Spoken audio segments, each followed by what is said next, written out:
नमस्कार साथियों, सभी को स्वागत करता हूं इस द लीगल शिक्षा वैली यूट्यूब चैनल पर। और आज बहुत ही इम्पोर्टेंट टॉपिक पर हम डिस्कस करेंगे। तो साथियों, आप बने रहिए इस यूट्यूब चैनल पर।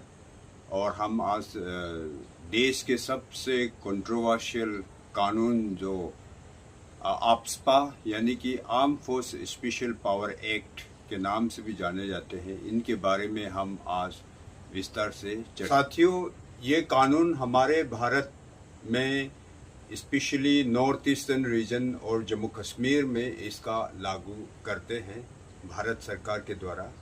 तो arm force special power act को ड्रैकोनियन लॉ के नाम से भी जाना जाता है, क्योंकि इसका कानून में इसमें arm force special power act के कानून में आर्म फोर्स वालों के लिए किस प्रकार से पावर दिया गया है, इसके कानून के तहत कैसे गिरफ्तार करते हैं, किसी के घर किस प्रकार से सर्च करते हैं, और उनको अगर संदेह लगे तो किसी को सस्पेक्ट में कैसे अरेस्ट करते हैं, और अगर सस्पिशियस लगे तो इवन सिपाही कैन शूट दी सस्पेक्ट। इतना तक इसमें बहुत पावर दिया गया है इस कानून के तहत। इसलिए arm force special power act को कभी कभी कहा भी जाता है कि इस कानून को लागू करते वक्त, इस कानून के तहत काम करते वक्त ह्यूमन राइट्स का भी वायलेशन होता है। तो इनके लिए भी बहुत ही चर्चाएं हमारे देश में सालों से होता रहा।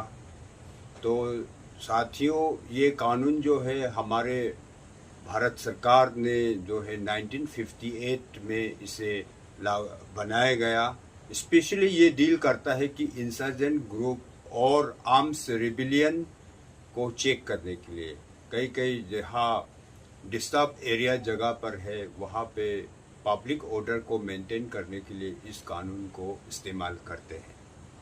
तो साथियों, ये arm force special power act जो है कई जहाँ डिस्टर्ब एरिया सेंट्रल गवर्नमेंट और राज्य सरकार की तरफ से लगे कि यहाँ पब्लिक ऑर्डर का इशू है, तो उस जगह को नोटिफाइड करके होम मिनिस्ट्री के द्वारा उसे डिस्टर्ब एरिया के नाम से डिक्लेयर करते हैं, और उस जगह पर ही ये कानून जो है लागू करते हैं। Arm force special power act जो है स्पेशल पावर एक्ट जो है आर्म्स फोर्स लोगों को बहुत पावर देते हैं। इसके कानून के जरिए से जो है आप किसी भी घर के अंदर, किसी के प्रीमिसेस के अंदर बिना वारंट के आप घुस सकते हैं और सर्च कर सकते हैं।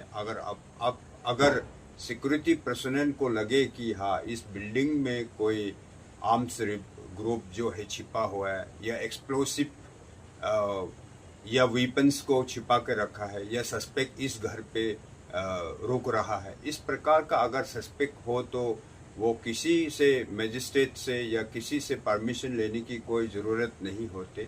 वो डायरेक्टली किसी का घर के प्रीमिसेस में एंट्री कर सकते हैं, बिल्डिंग में एंट्री कर सकते हैं और सर्च कर सकते हैं। जो डिस्टर्ब एरिया डिक्लेयर किस प्रकार से होते हैं इस कानून के तहत, जो भारत सरकार के द्वारा डिस्टर्ब होम मिनिस्ट्री नोटिफाइड करते हैं, नोटिफिकेशन करते हैं कि इस फलाना एरिया को जो है 6 महीनों के लिए या 3 महीनों के लिए arm force special power act जो है एक्सटेंडेड किया जाता है।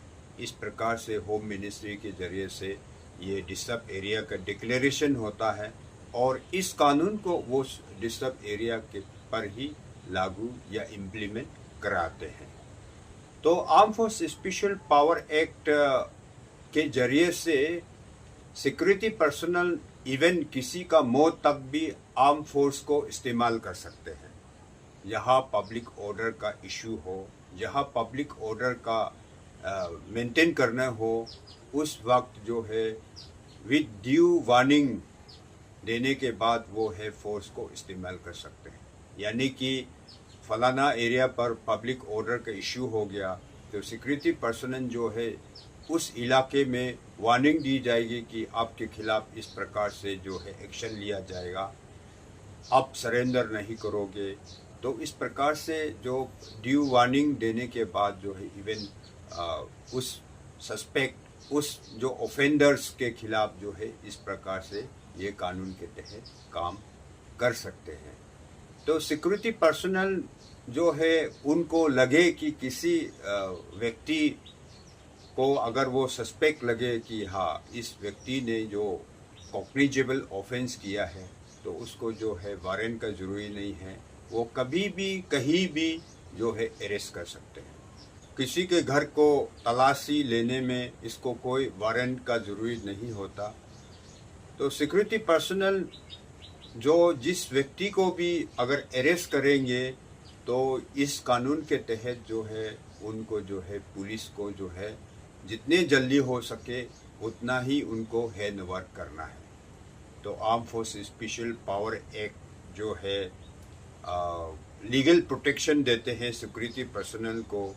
इन केस अगर किसी सिक्योरिटी पर्सनल को अगर केस में कुछ इस कानून के तहत किसी ह्यूमन राइट्स का वायलेशन हो गया तो उनके खिलाफ कुछ प्रोसिक्यूशन चलाना है, तो उसमें जो है प्रोसिक्यूशन सैंक्शन जो है सेंट्रल गवर्नमेंट से प्राप्त करना होता है, जो कि ना कि बराबर होता है, क्योंकि सेंट्रल गवर्नमेंट जो है इनको स्पेशल पावर दिया गया है कि आर्म रिबिलियंस और इंसर्जेंसी के खिलाफ कार्रवाई हो इस कानून के तहत और देश के सुरक्षा को बनाए रखे।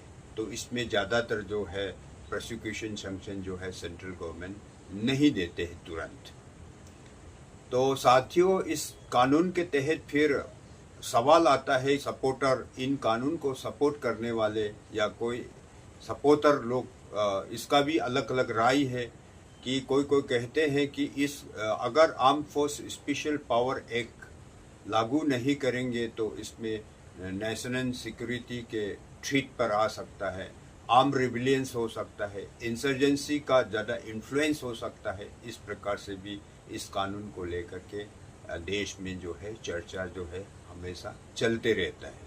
सुप्रीम कोर्ट के सामने भी ये कभी कभी कंट्रोवर्सी का पॉइंट रहा है कि इस पे जजमेंट देते हुए सुप्रीम कोर्ट ने भी कहा है कि इस कानून का जो है मिसयूज, आर्बिट्रीनेस इतना नहीं होना है जो पब्लिक सिविल लिबर्टी को वायलेट्स करे।